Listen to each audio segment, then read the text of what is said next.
Καλημέρα! Σήμερα θα φτιάξουμε γεμιστά στη λαζανιέρα της ΑΕΜΣΕ. Η λαζανιέρα της ΑΕΜΣΕ είναι ένα προϊόν τετράγωνο που έχει πολλά προσόντα. Μαγειρεύει στο φούρνο.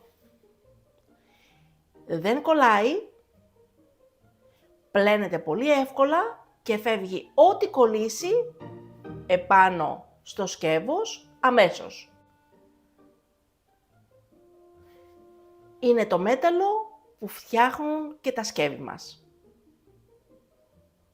Και έτσι πλένεται εύκολα και γρήγορα και μαγειρεύει εκπληκτικά. Το μέγεθος είναι 33x33 το εσωτερικό του.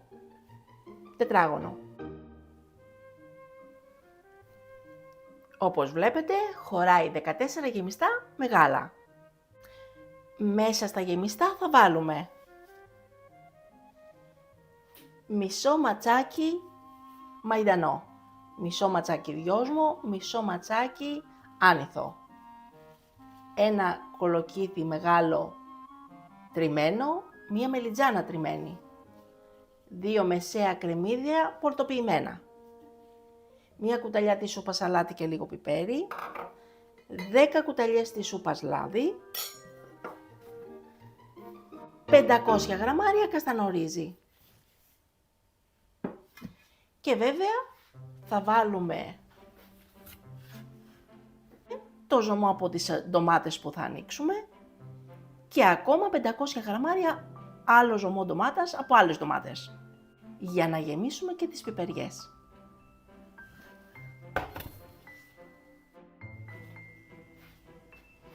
Έχουμε βάλει τα περισσότερα υλικά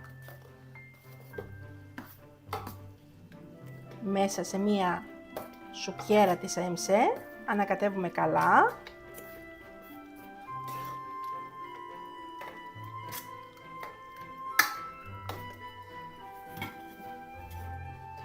Και βάζουμε και το ρύζι.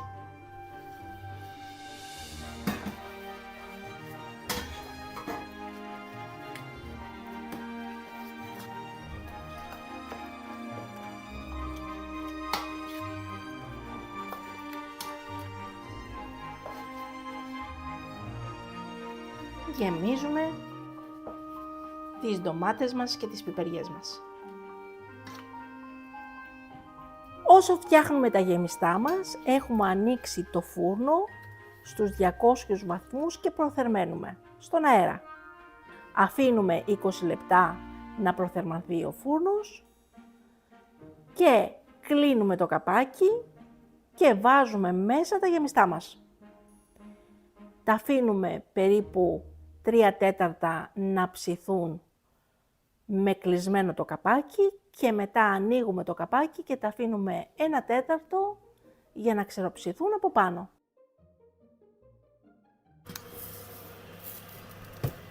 Βγάζουμε από το φούρνο .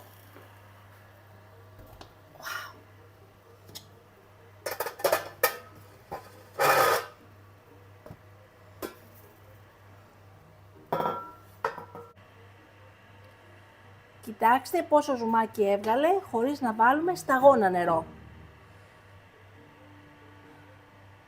Το βάζουμε ξανά μέσα για 1/4 χωρίς το καπάκι. Και είναι υπέροχα τα γεμιστά μας. Έχουν ξεροψηθεί κιόλας από πάνω, είναι πολύ όμορφα. Και καλή μας όρεξη! Μην ξεχάσετε να γραφτείτε στο κανάλι μας στη διεύθυνση που βλέπετε στο κάτω μέρος του βίντεο.